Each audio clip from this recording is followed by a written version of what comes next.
ta tao tôi tao cha là có một số phương họ cha bông này đó cha bông nhiều ô chú chú lưu anh đi ô nó đi nào ta đi cả đá vỏ đi lá rồi nhá, bởi vì chỗ này là lá tua mới nhỏ tua cho đi ô con em phải sao không để người nhà đến sao mà em vứt rác lên hả? Nói đi. ông trâu này sao đã bắt chia sẻ còn một trâu cho tôi tăng thành vậy nè cho cái thay sự cho bé mông thông là để chào chia để chào nhau là để chào mình cả dù mấy nhọ trâu nhá là tua thế nào lấy dùng một cái chào mua nhá là thế là đâu tin là thằng này bé mông sao chào mấy nhọ mua họ lựa chọn lúc đây lúc chán này bé chỉ muốn nọ một chữ là chỉ lưu nè mẹ đóng quân tại quân khu thị trấn Ba Vì nhá. Bây giờ hôm nay các bác đánh con chết rồi. Bây giờ không cho quay video nhá, không cho vào nhá. Bây giờ đã cho con vào trong nhà rồi. Đây. Để than đến nữa bé là nhà đó. Cái chỗ đầu đổ bên kia là con nó đang nằm ở trên nhà nhá. Nhưng mà không cho người nhà vào xem nhá.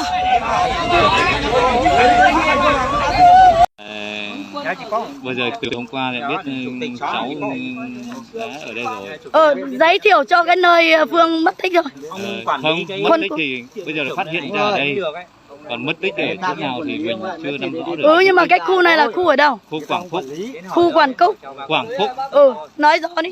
Quảng Phúc, xã Yên Bài, Ba Vì, Hà Nội. Ba Vì, Hà Nội. Nhớ không là Phương tua bông đầu lúc đấy chờ nó bé nhát đâu à Thanh Tuyên Quang Hàn Yên Minh Hương thì tụi mình nhỏ tụ quân đội cho nó là tua nó là tua trong đàn nó cha tả trâu này chẳng mong ở thông tu thì cho ta cho sĩ chọn trình và chữ giờ lịch tiếng một cái tên dây thằng cái để ba tiếng của hồ này sao nào tua ba bé trong plot nó ở trong plot thì nó hai chỉ tao nó tụi mình nhỏ tua cho thay chân là nó nè tua cho thay chân là nó cha mất cha cả là nó thế là cái nào cũng một luồng một quái thay chân là nó là tiền tụi mình nhọn được tua này bông đây cho nó tua là linh nào nè là tiền tụi mình nhọn được bông được đây tua đâu lúc bạn nè ta chỉ mua cháo gió tụi mình nhọn nào thế gì nè chỉ bao tiền là vật cả nè mua tiền xa mua cái mua đỡ mua thế giả cho trong đó nè anh này vào cá cháu anh này nè ông nói anh này vào cháu tiền thế nè cái mua tiền cái mua xa nè thế là các lần nó cũng với một tao nè nó là chùa mai luôn á cho nó chỉ ở tiệm vào một triệu luôn á cho nó giờ đã chùa máy luôn á máy luôn tê luôn á là tê rồi giờ là luôn là một thu ở địa phương đâu nè nó do chỉ tao nhá nó bé tuần chia bỏ là địa phương phong đầu lúc ở đây nó bé tuần chia bỏ ở địa phương đại chợ một tao chỉ tao nhá nó cả đâu vào hậu thằng nó đâu trừ lự yên không nè mua xa thằng là tên gì đàn thọ mua cháo uốn nó mua cháo bự nhá từ nhá lẩu nữa nè số tuổi đó thay cho nó lư tàn nè cái bé chỉ tàu xe nè thọ cha tàu trâu này chủ sĩ thay cho nhau lúc đấy chả từ là do thọ này cái để ba nè cú giờ tụ ba nè mua chôn chỗ ở lúc này phải chôn chỗ nè giờ cú tụ nè luộc sẽ thanh cầu nè hết tí cổngอยู่อีปลาnè tụ mấy tú nó chỉ giờ mong gì lì nè cái nè cái tí hùa Thái Nguyên à, tu nhà giờ cho ta tu nhà trầu Sơn Dương ở thì huyện Sơn Dương xã Đông Thổ nè, cái tụi mình nhỏ tua là nè,แต่สินะbé chỉ tao bảo tụi mình nhỏ nè, tại khi bé tôi sửa tao nó chỉ bé chỉ tao xe nè, chả nó bé chỉ bảo cao đi cả, lá hải tao bé cái lá lú chính là khi là bé là khi chỉ nhỏ nè, là khi chỉ nhỏ là tiền nửa bông nữa đây tua là thứ, là tiêu lâu là tụi mình nhỏ một tu sao chạy là bé chỉ tao bỏ nè, cái tụi mình nhỏ chả nên chơi đầu lư ta cái lá tiền nó ở tiền xe gì cái chỉ bỏ tụi mình nhọ ta xe chùa thì hù cá lẩu tôi thế hù cá lẩu tôi thế cái chỉ bỏ cái ta kỳ nó lá tiền hù tiền bỏ tua lá tiền hù lý thứ cái chế thì tôi chỉ bé cái bé sinh linh sao tôi sửa cái tua chạy chợ phượng ở chế lá chỉ bút tua theo hù ra tiền tua là有cầm ba chả là有luôn là là nhẹ thì tôi sửa là chỉ dùng tua là ba chỉ lá chỉ nó chỉ là chỉ dùng tua nè ta chỉ bé chỉ tàu xe bé thì tua sẽ thế gì chỉ tôi chỉ gì nè ta tàu cho là một xua thì gọi cho tụi mình một phòng nè thì chỉ bé chỉ cho nè ta lư ta là cha chỉ tao sợ bé chỉ cho nè bé trong hoa trong nọ bé tên đi tàu ta nè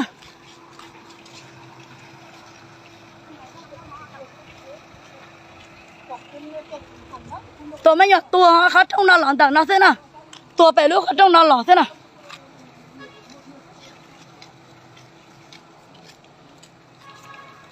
tua nó lỏng này thứ dày nè là thì phía chỉ bọn nó chỉ ná cho nhẹ tí tua tướng hóa từ quân đội để tạo nó gió lúc khó trong lại thì xí là chỉ bao lại cho một trò bể trên nó chỉ nghỉ ấp ấy nhà lử bể va chỉ cho nhẹ tí ra khá là chế thì có lọ chi nữa giờ là mặc bao trâu bao nó chỉ gõ cho lòng gõ chế lại thì tới rồi giờ mình nhặt tăng cho một bao từ lại là ôi chả ni chỉ gõ lòng gõ chế lại ta xin nó cho nó lấy con nhặt ta nữa và ta bên thọ phú kế đây ta xin nó cho nó chạy là ở tiêu hoàng lấy con nhặt ta nữa là chính một binh sự bảo vệ tua bé nè ta chỉ bé tính là cử bé của tua là xa hàng đầu tua thì chỉ bỏ nó hay đi cả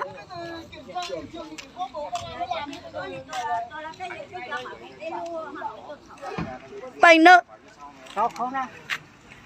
chị ta xin nó chỉ bỏ thì vô trả nữa chị ta cho này cho thôi cho xin nhau tết trả từ là do ba chữ gì nè tôi đóng quân trầu tết trả nó trầu tua là nè bọn rong chua nè tiền nè là số là chọn drop bắt chế rồi từ đó như là cho nó dọn nọ thì chỉ là con giả ta nè anh chạy ít chỉ pen tàu nè bây giờ hiện tại các bác thải hết quần áo nha không dám mặc quần áo công an bảo mũ bảo quạt đầu rồi qua bé tụi này quay bẻ hết nó quay tỏ tên nào quay trâu hết mà nhớ ông trâu này sau đó bác chia sẻ còn một tòa trâu cho tôi tăng thành vậy nè cho cái thay sự trâu bé mông thông đầu tết chào chia tết chào nhau là tết chào mình cả sao còn một tòa trâu xí mà mình nè anh nhớ này chỉ một số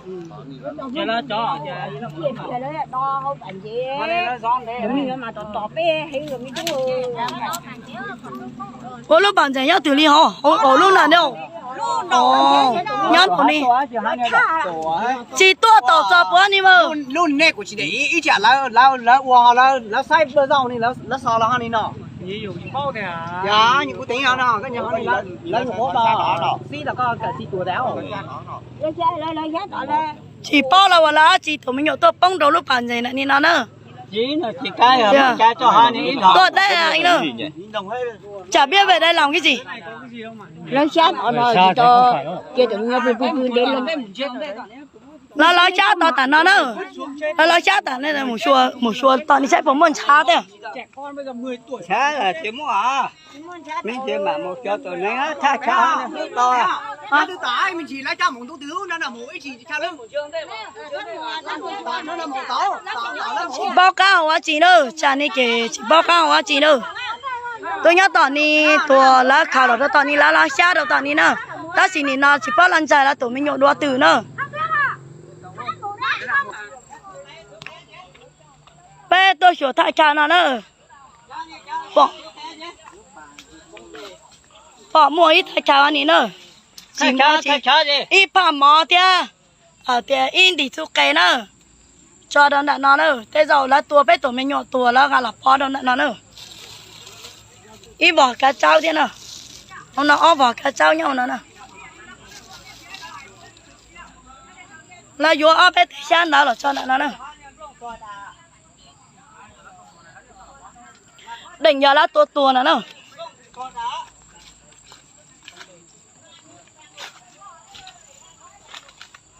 cho cháu anh ấy bỏ tạ nhu xin cháu anh ấy chỉ bao giờ chỉ là thiệp của bạn cha nữa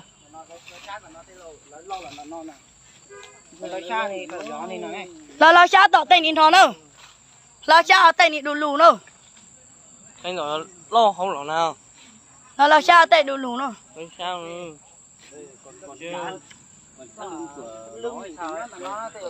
mấy tao xí tao nhá nè nữa bỏ ít tao xí tao ở đây tiền nữa khờ tao xí tao là á tả là bắt đầu đây này thật lưng anh là chú lưng anh nhá nè nó đi nào ta nè cả đá vỏ nè là rồi nhá bởi vì chỗ này là tua mình nhỏ tua cho nè ta luật xí tí nhá nè là ta luật xí tí nhá nè cả luôn nè cả luôn thì nó cả luôn nè giờ đúng rồi lá nhỏ khoan lao bé tụi mình nhỏ lấy khoan cà phê tụi mình nhỏ tụm đông tua cả rồi ta sẽ trả sử dụng ta ta chỉ tỷ anh đi đấu nhỏ thì chỉ tỷ quân đội nào đâu anh đi cá ơn chứ cá đắp bầu cả đã trước bầu rồi ta chỉ tháo này đâu chụp tiêu cả đã trước bầu anh đi đâu chỉ chạy kia ta cho anh đi đâu đó là lá tua cho anh đi đâu cả nhá đi ơi lá tua đâu chỉ chú đâu chú lưu thiêu chú lưu thiêu đi tao lúa nè đâu đi tàu nữa đâu ở bên tao lúa nè đâu ở bên tao lúa nè đâu nè cứ một tải xe có nhá này ra thì chưa là cá giá này cả nhá nè đâu cả đã trước bầu đó đi cái xóa gì ông chạy nhau và chuyện nó có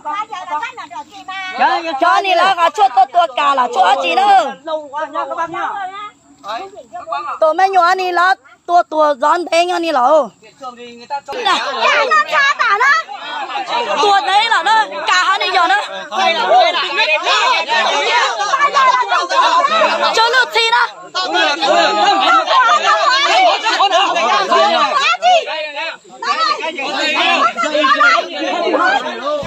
mùng đầu nhé đây ôi trời xin các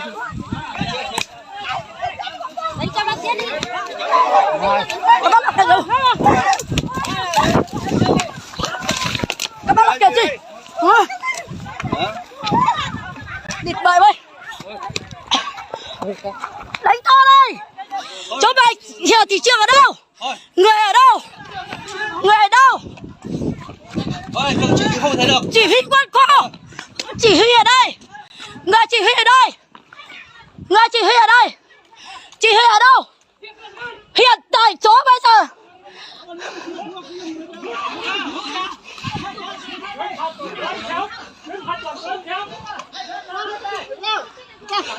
các chị thấy có được không? Cái của tôi cũng đã tụ quân qua từ này cứ quay đi chưa này quay của này quay của quay hả quay gì gì quay gì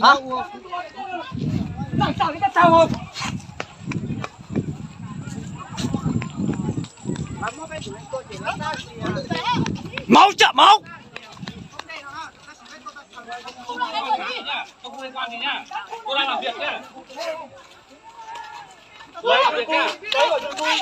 khắp lắm kìa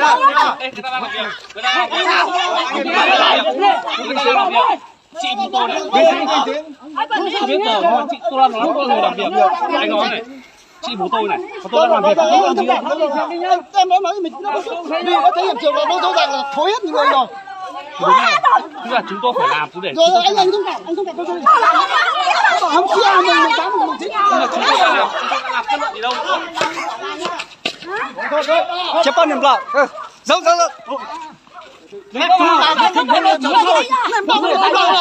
nếp bao nhiêu lại tao đó không em không nói gì mà bức xúc quá nếu thấy hiện trường thế này hiện trường kìa các chú ra để thích tôi cháu chúng tôi sẽ làm chúng tôi là cơ quan điều tra chúng tôi sẽ làm muốn sao lo thế này đừng tôi là tôi lá đây có cả một ít lá chỉ được sao lo thì bọn này không ăn đâu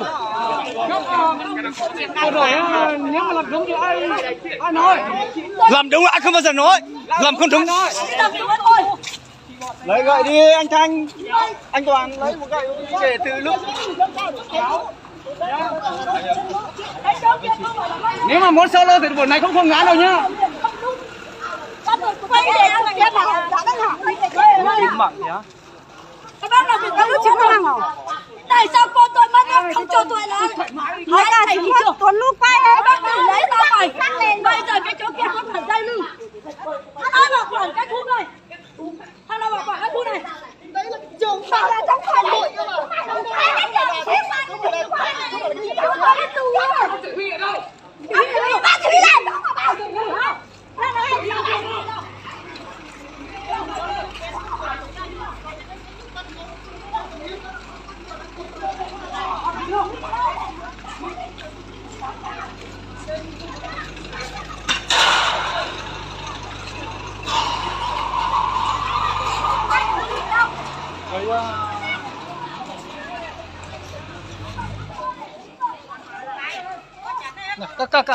Các tuộc nè lẩu lì lúc à các em à Phát ta lúc nào ban chỉ huy người của mình chết rồi nhá. đây cũng không giỏi đâu nhưng mà tôi solo luôn đây. Tại hiện trường tại sao không để người nhà lên nhận đá đã vứt xác lên rồi hả?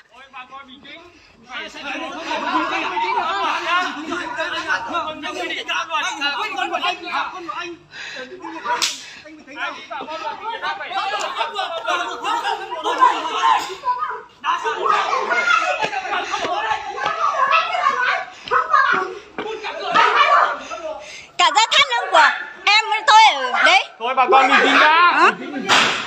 Có cái gì pháp luật có quy định rồi. Nhá, ai sai người đó phải chịu trách nhiệm. Thế tại sao không để người nhà đến sao mới vứt xác lên hả? Nói đi. Hiện trường hả? Em ở với thằng Phương hả? Anh ở với thằng Phương à? Không phải em ạ. Bây giờ tôi phải. Không phải đâu. Sao tao không phải? Bây giờ sự thật là sự thật. Bùi Văn Tử, trực ban nội vụ. Con ở dưới đây đâu nói cô à? Thế ở dưới này, con cái gì không biết hả? Hả? Nói đi. Cái hộp kia chỉ là hiện trường giả tạo thôi. Mày kêu mày ra con mày không chết hết à? Con cái gì thôi không làm nhanh. Nếu anh ở cùng Phương thì nói hết mọi lý do đi. Tại sao lại xảy ra chuyện này? Hiện trường kia là hiện trường giả. Chết hết rồi, nó bảo là ao cá, nó Cái hôm là em tôi Phương nó chết. sau nó to đầy 100 mét nó đi khỏi máy mỏ. Không thấy nhỉ? Không được ông cá. Cái chỗ kia là nó đã đen hết, đặt tử thi là đã đen hết rồi nhá. Có cái gì phải nói rõ ràng, mày kêu mày cũng chết hết.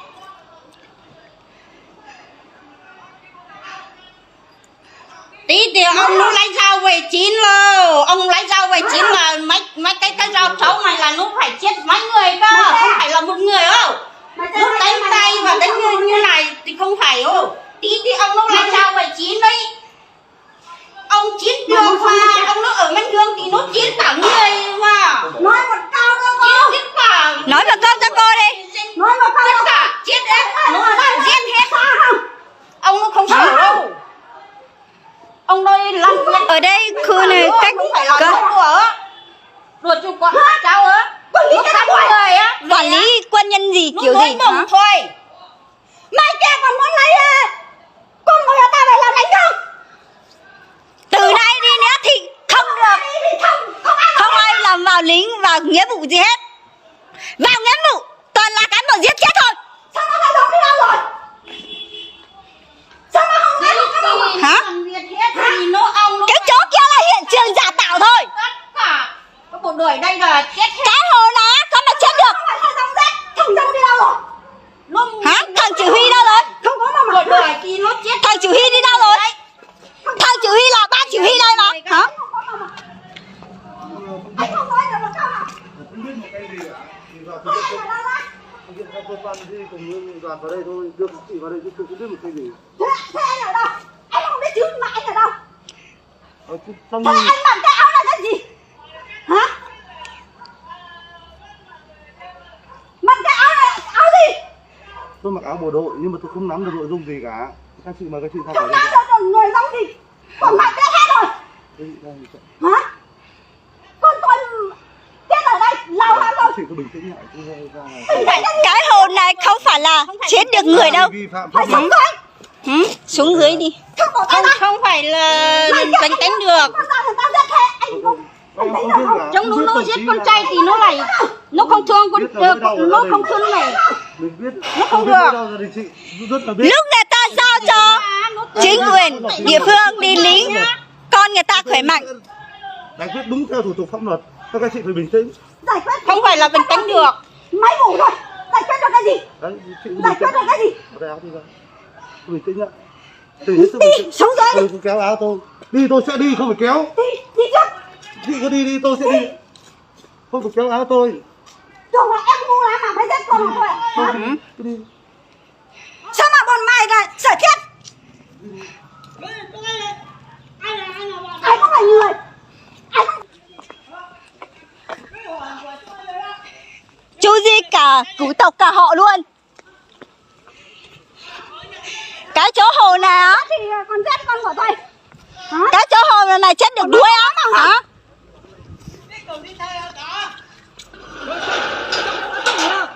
Hả?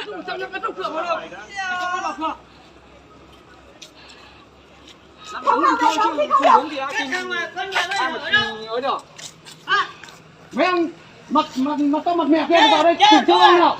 Bây giờ đâu ấy? Kiểm tra áo đi thế nào? Kiểm tra ra ngoài đường xử thế nào? Đây là trái đi. Qua tới đấy.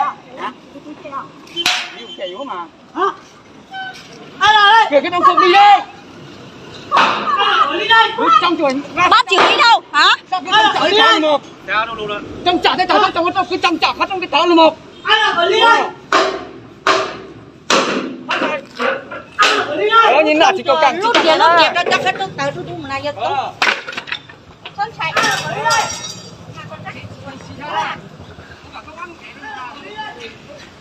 Cái chỗ này mà là chết được đuôi á? Sao hôm qua người nhà đến mà không tìm thấy? Người ta đi về rồi mới tìm thấy.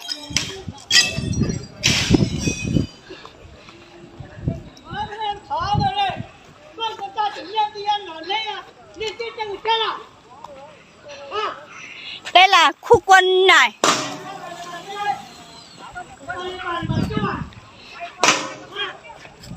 Ông ơi!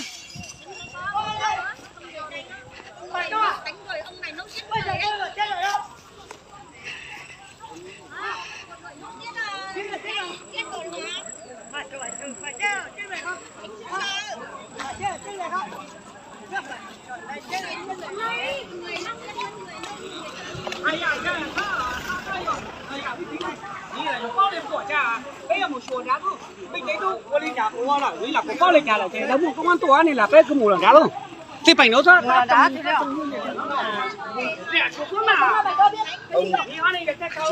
Mày đi xem cái tua bát kia này. Nó tua là bát kia nè, đu tảng hà. Hiện trường dạng. Ôi trời ơi, lúc chế là nó cho tôi gió cho này á. Ở tiền nó có đang. Là biết đây tôi đi khỏi.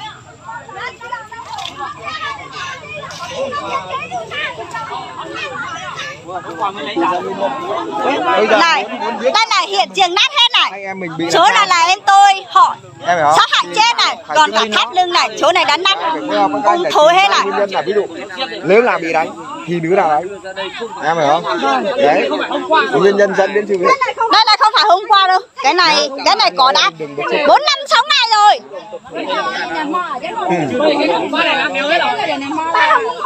Nhìn phát như kia thì biết rồi, đúng không? Nếu mà hôm qua vớt lên mới phát cái này thì bảo ở cây này Cái này, sao mà cái này lại chết rồi, bỏ này chết khô thế này rồi.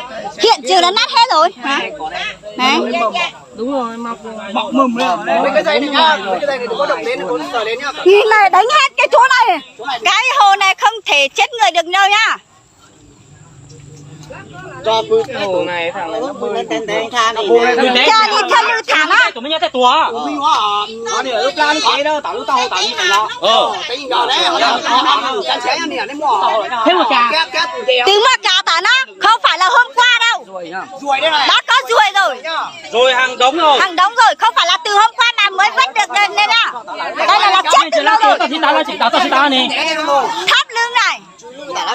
Thối hết rồi. Đây này là dây thắt cổ luôn. Hiện trường này. Găng tay này. Có cả găng tay đây này. Để giết người này. Quẩn rua khi này nhá. Cuộn dây cả này. Này. Này. Găng tay giết người này. Cứ sao tụi trên té này mà không phải tụi chờ tụi trên té cứ còn mỏ này à.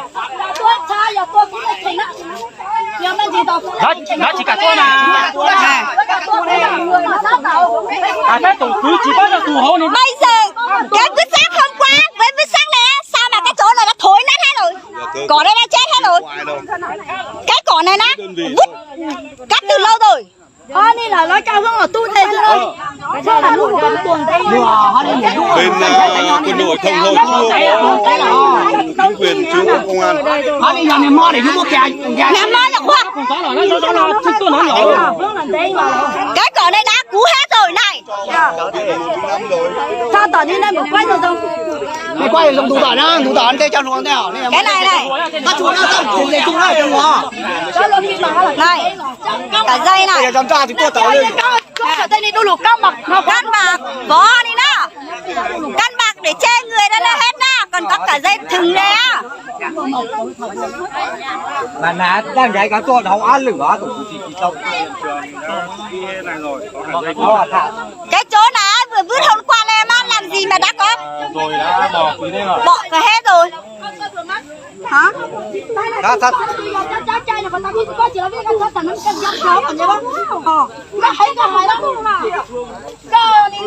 Anh chị nào, đây tin là cho nó nhá. Này, cả dây thừng này. Bỏ bé tụi mình nhón tiền kìa, như cái giờ thằng lũ tả lắm. Thay lưu tả nó toàn thay lưu tả nó. Tụi mình thằng lũ tả. Tại sao không cho vào đơn vị để tìm? Hả? Tại sao con tôi mất lâu tâm thì không tìm? Hay sao? Nói như thế nào các chị thấy thối hết. thầu nó. Các chị thấy ý kiến này dù các tàu thầu lầu này. Mấy thầu này nó thối hết rồi. Nào đi mua hàng đi. Thôi đi mua hàng đi. Cái này chị bỏ. Đây của thầu hỏi nó. Có chị. Thầu nó chết tôi một bảy nít à. Cũng mà mình cho Hóa là chính là đánh giá thôi. Chính là để ý là. Chị để ý. Chị để ý tàu tha hả là. Chính là đánh giá đây. sao mà tôi mất rồi. con là mò cái chỉnh đó. Nhà mò thì nhục với lâu lo thay hiện trường. Là mò là cái chỉnh buôn này giàu à. Hết tiền nào có lâu lo ta chỉ thắt thôi là cái tôi xuống là tứ nó cả tả nữa. Để sắp lầu nữa. Cho tay nó tứ luôn tả nữa. Có đi Con đi bằng này là nhà tôi còn thế là bằng là. Là nào tôi là nó bằng khó nè. Thì đấy thế là bằng là bỏ tối giờ đúng là thế nào? Nào. Nhìn này lùi tả là nó bao lâu này? Lưu tả là bao chỉ lưu hình nè. Chúng mày bảo vệ đất nước hay là cho không thì chúng mày để đánh con nổi. Anh em cùng nhau bảo vệ đất nước. Nhưng mà không chống. Từ lần này nữa. Sáng nay cô nghe đã biết rõ rằng ý tính của các cháu rồi. Tôi biết rõ rồi, tôi biết thừa tôi mới không nhất trí. Hôm nay tôi vụt các bác vỡ nát tất cả tài sản tôi không bao giờ sợ. Tôi đố các bác mang tôi đi cùng. Đấy đi. Mày rồi đấy đi. Sao chảy mất thế? Không biết có phải con nhà mình nó không nào mà còn nói thế đi. Bởi vì là biết là ai thì sao hôm qua địa phương phát hiện ra. Cho nói bác thì con già bỏ đi một ngày đến 2 ngày một Sao ngày. chúng mày ra đây lấy con, chúng mày không khen vào cái này không kiểm tra. Có tích bao nhiêu tay lên bao nhiêu tay. Chết lâu rồi, chỗ này chết lâu rồi. Chỗ này chết lâu rồi. Đã có. Chúng mày hầm nhau. Hầm nhau bao che người rồi. Bao nhiêu chê, bao chê cho nhau. Hả? Tôi không làm Thì bây giờ nếu bọn anh không nói ra thì bọn em mày không biết. sáng nay mày cãi tôi bao nhiêu lần rồi? Tôi chưa cá chị. Từ sáng giờ chị đã nhầm với ai chứ? Từ sáng giờ chưa bao giờ. Mày không là người cãi tôi. Đấy. Nhưng mà tại sao mà làm sao mà anh mang em của bọn em thì mang điều Lượn đi lượn lại thế nào? Sao chúng mày không để cho nước ở đây? Sao không để trôi để nó trên xác ở trên nước tuôn đi. Mày sao lại vứt lên? Chỗ này đã thối nát hết rồi. Tôi đi vào con thẳng. Đưa tôi. Này, cái cỏ này không phải là hôm qua mày thấy rồi nha. Cái cỏ này máy phát cả cỏ đây này. Đấy còn máy phát cổ đây rồi. Cái cỏ này đã chết từ mấy ngày rồi nhá. Không ai tin đâu nha. Chết hôm qua mới chết. Cái cỏ này già gì này nó là. Đây chưa? Cái giả tôi nằm ở cả bên Này. Này. Ít tuần này vơ lão quất đi sáu rồi mà này. Đã mang thức ăn ra thối nát hết có cả. Sâu rồi ruồi rồi này, ruồi bâu hết rồi này.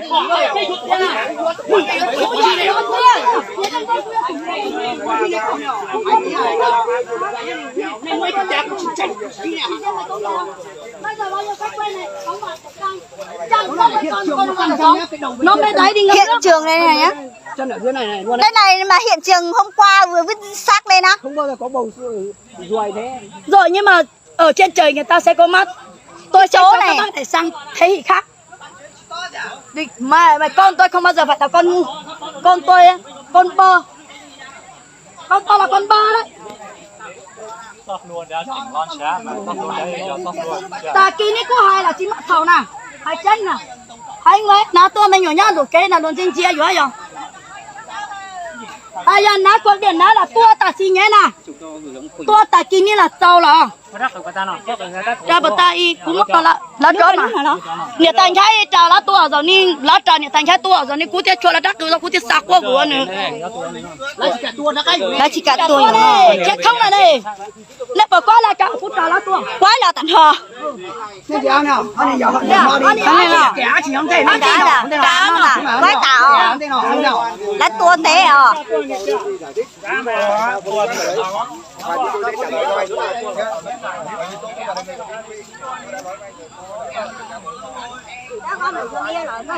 mày nhận nhất rồi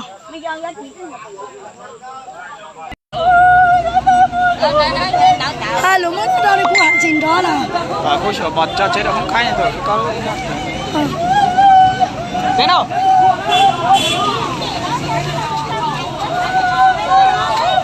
bán nhà con là bán lò mà 5 triệu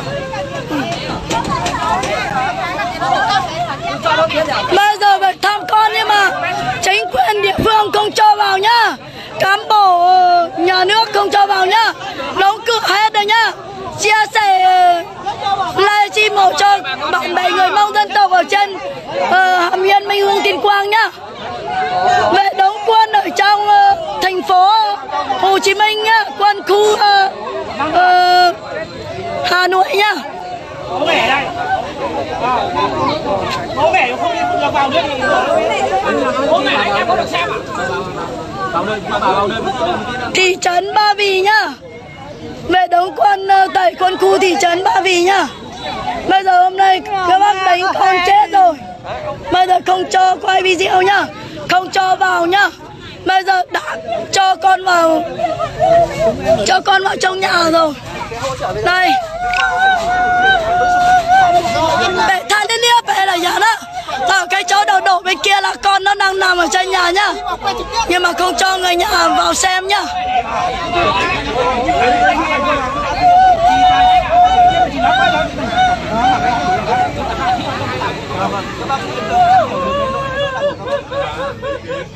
bố mẹ như thế này còn không cho đi vào Tôi đóng quân rồi đang bị Ba Vì nhá. Nào thị trấn Hà Nội đâu.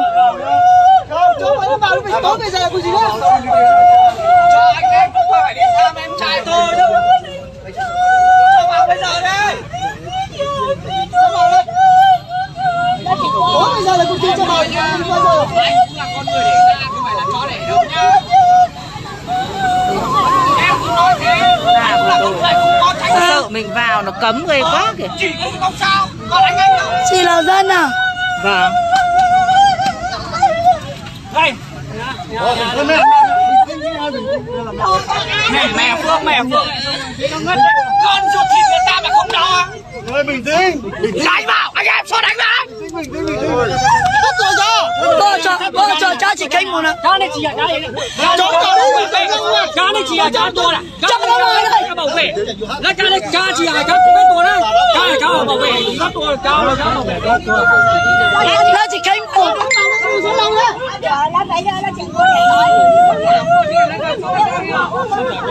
Giờ cô tôi nè lụa tôi mới nhùa đó. Cha này sai là nó sai chia sẻ đâu. Giờ cô tôi nè lụa tôi nè. không nghe bảo chết à bình tĩnh tổng quỷ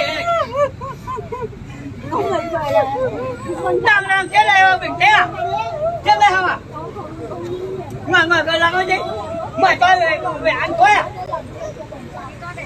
Dù mới nhọ trâu nhá là tua thế nào. Lê dùng bộ ra trà mùa nhá là khế là đâu.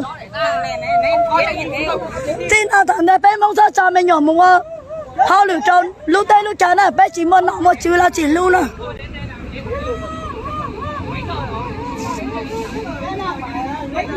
Là tha ra khó trông nè. đảng cái gì đảng Việt Nam là đảng nước là đảng đi Chưa cho vào. Chứ lưu anh ồ. Chứ lưu anh đã nào rồi. Nó chứ lưu anh rồi rồi. Chứ lưu anh rồi. Chứ lưu anh rồi. bên nhà này tổ nó chưa lưu ta đâu nè hoa ta thì há hay chiến thì chó hơn được chưa nhà này tổ chưa lưu ta cho phong nhiều không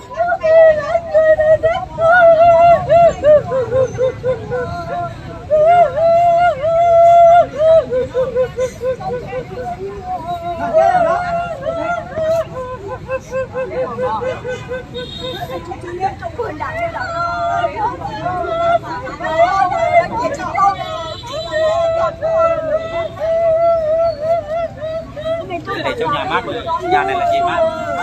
có lấy cái gì có lấy cái gì cái này để cho chị ăn hết vâng trong đó thì nay muốn ăn chị ra tôi thì thái độ ăn hết không phải là em cho bạn cuộc sống nào nhé nếu mà nói Ông Thiện đâu? em là bố Là kìa. Lúc không ngại ngại nhưng mà trả lại xin chào của tổ mình hoàn toàn lúc chế hả? Tôi bảo chúng các ông nhá, đi bảo ông Thiện sang đây, không sang chúng tôi xông vào nhá. chưa lưu à Bình tĩnh cái là boy đấy. Chờ cả ngày rồi nhá. Ông quay đấy. Quay cho gió mặt tao đấy. Cho xem tí con. Cho gió mặt tao ấy, cho không? Cho mà xem không? Không cho tao xem thì tao phá cái cửa này luôn. Cái cửa này không là gì với tao đâu nhá. Dạ dạ nói này. Dạ dạ. Nói là chúng chỉ không chọn mà bắt luôn. Thích solo thì solo. Mày tay mày đem trộn đi con. Em trai tay mày để thử. Sao để thắt cho một.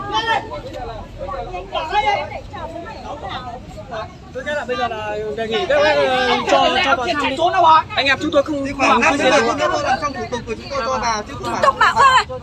Làm bảo ơi. Tiểu thư làm sao? đơn vị đang làm thủ tục với bệnh viện nên là cho gia đình vào Biết cả. Cho xem hết đi. Còn có cho gia đình. Chết thì chết rồi. Phải xem hết tí chứ. Cho họ xem đi. Quay trường. Để cho họ xem hết đi. Ngày thế à?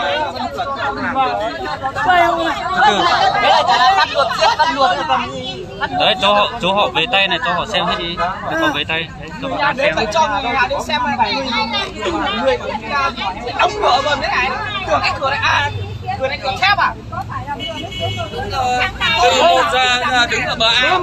nếu mà quản lý quân nhân ngập như bây giờ thì không có vụ giết người như bây giờ luôn cái vụ này không bao giờ là quân nhân giết quân nhân Từ 1 giờ đứng ở bờ ao rồi đến bây giờ. Tính lâu quá trời tính lâu lắm rồi cái hiện tượng này không bao giờ quân nhân giết quân nhân có thể chỉ huy giết luôn từ 1 giờ tới rồi không làm ra cái việc gì thế có phải làm chuyện mờ ám không quay ở tung video sự sang thì thông đi các bác ơi lòi mấy cái đuôi ra thế như thế cho để chúng tôi biết lý do xong rồi cho con tỉnh như thế này mới bắt được lập thời phải giải thích rõ ràng đến đâu cũng đóng cổng đến đâu cũng đóng cổng cho đi làm cái vụ đã bị quân đội gì đâu mà quân đội bị họ đánh chết rồi nhá con họ tôi trò nhá trong chập là nữa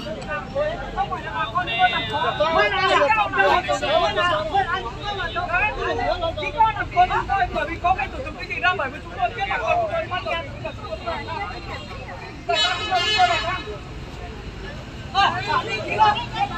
chúng tôi chẳng thể làm cái gì sai cả nhưng mà chúng tôi vẫn liền có cái con chúng tôi đi đã làm bao nhiêu lâu rồi từ sáng đến nay rồi từ hôm qua đến nay rồi mà bây giờ chúng tôi đến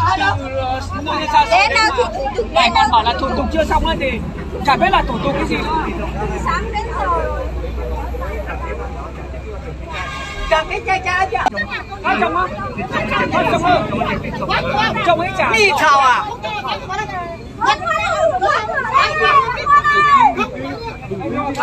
thả cửa đây rồi mà nó biết rồi không cho thả cửa đây bố mẹ nào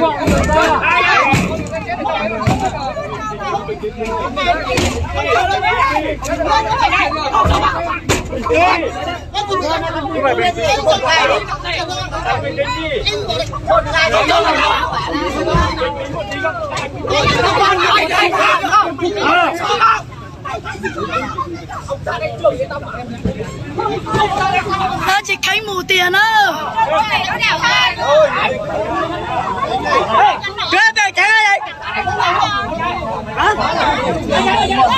nhất vừa chứ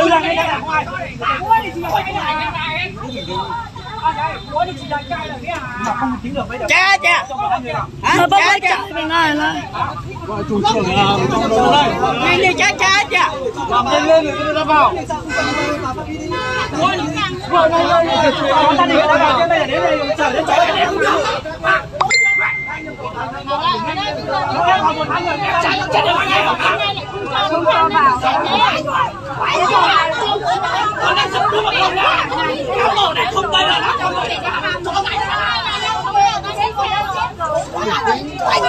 Đứa bảy tiếng ơi vậy? Anh nhìn bây giờ là mấy giờ rồi? 7 tiếng ơi vậy? Bây giờ là mấy giờ rồi? Bây giờ là bao nhiêu giờ rồi? Thủ tục còn làm bao nhiêu nữa? cháu còn gọi thằng kia ra con nó gọi để cho ông vào Vậy đó.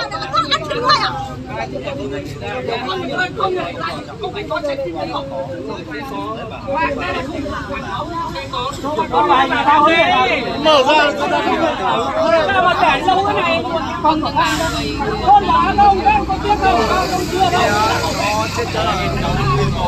Cái này phải trả bộ đuổi đơn vị nào đâu bao nhiêu hết đó. Kể cả đơn vị nào bao nhiêu hết. Tổ cho Ba Vì Hà Nội đó. Quân khu Ba Vì Hà Nội đó.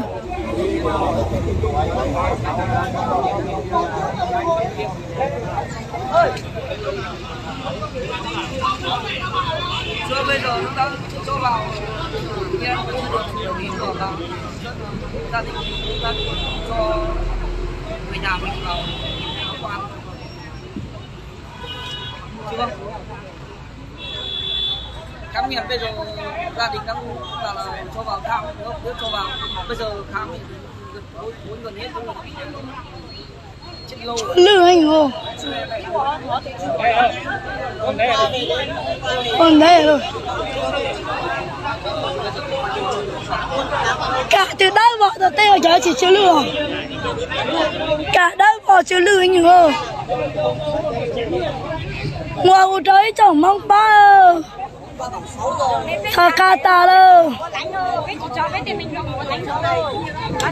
Đây mong chỉ mà nó một chữ là tuột bọn ăn chúa.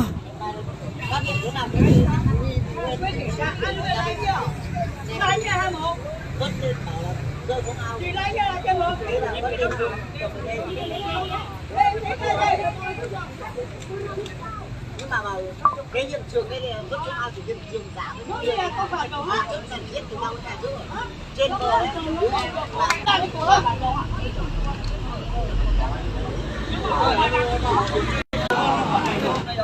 Xin mời nhanh lên. Chờ lâu rồi.